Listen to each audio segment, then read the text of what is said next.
Kyle time. You're listening to Killing Time with Kyle Born.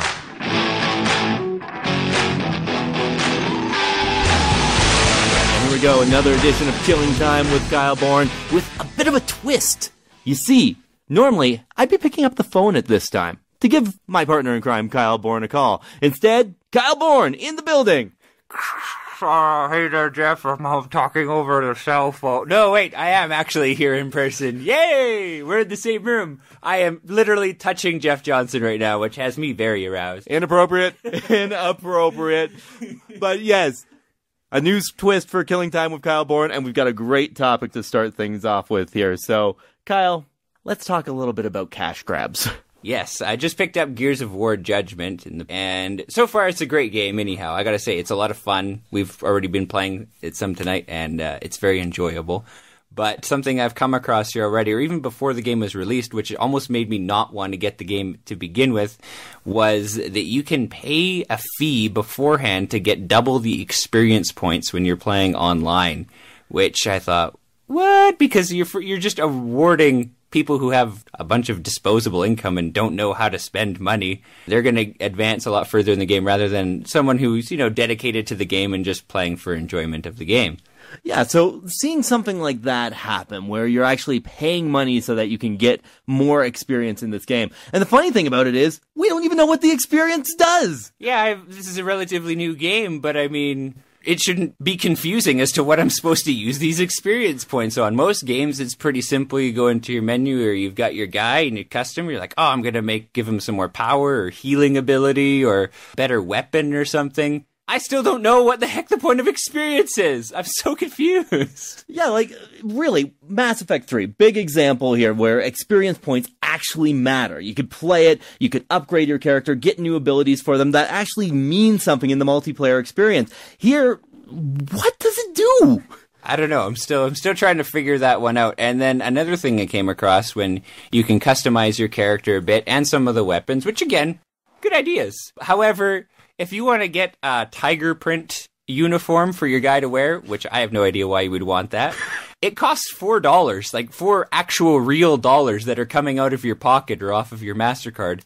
And there's tons of these things that you can buy, all these little editions, and each one of them is $3 or $4 that you're spending, and it just boggles my mind. Why would you pay for that? I mean, it's a ridiculous thing that it's even there, and then that people are paying for it. But I mean, it's just taking advantage of honest people. They're stupid, but they're honest. And this has existed tons and tons of times in games before. I did an article about this, DLC Gone Wrong, a while back, where I looked at some of these, and this has happened a couple of times before, like Tales of Vesperia, game that I love to play. It's an awesome game, great RPG, but it has these costumes that you can buy for your characters. You can spend like $4 or $5 and get this costume pack to get a different outfit for your character. Has no meaning in gameplay whatsoever, but it looks pretty. The only thing I could see that I would actually pay this extra money for is, let's go back to Dead or Alive Extreme Beach Volleyball. And if there was something that I could get,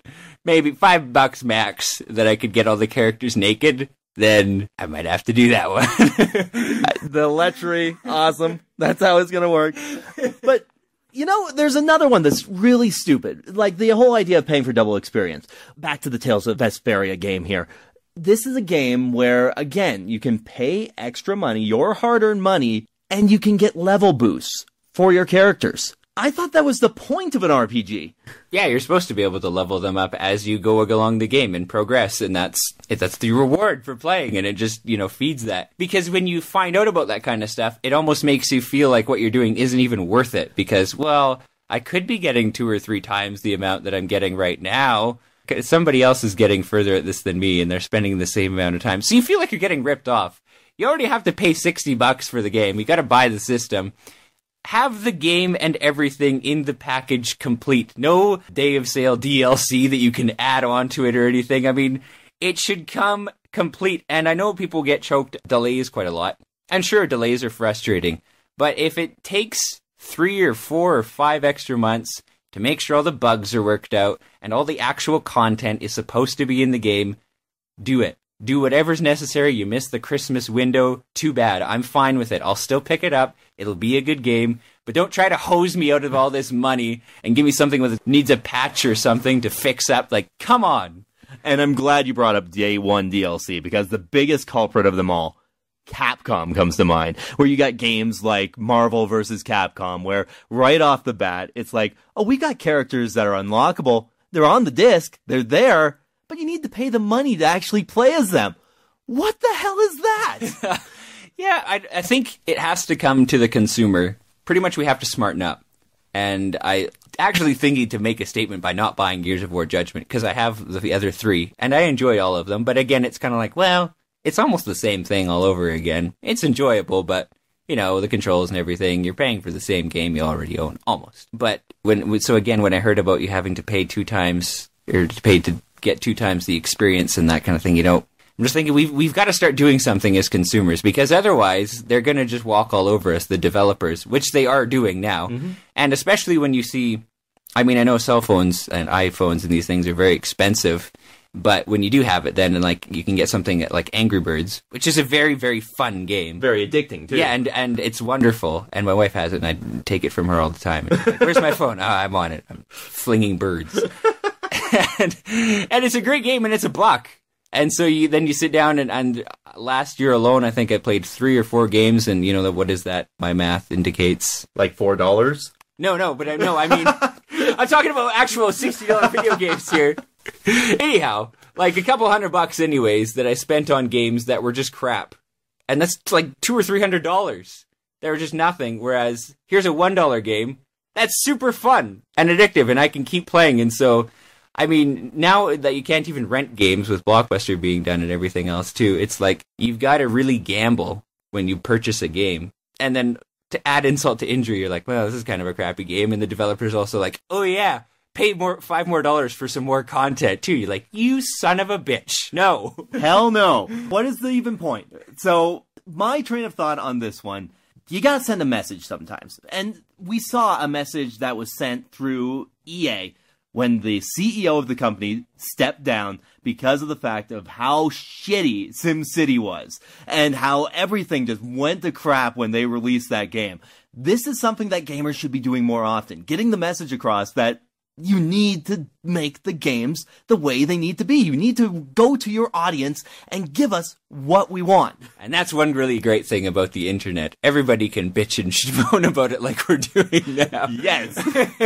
Take that, developers. By the way, we love your games.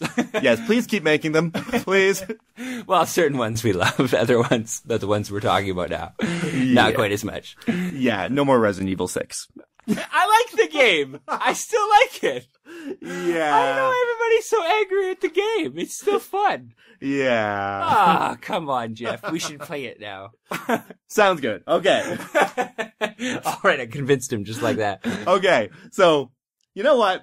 We'll go and play this game. We might have something else to talk about later on. It's been another good edition here. Kyle, thanks for joining me. No problem, Jeff.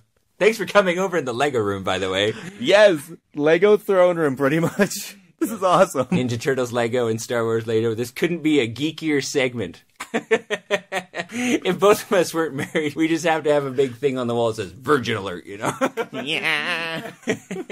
But somehow we both get laid. It's wonderful. It's always a good thing. There's hope for everybody. Anyway, I'm Jeff Johnson. Thank you very much for joining us. You're listening to Game On. Game On.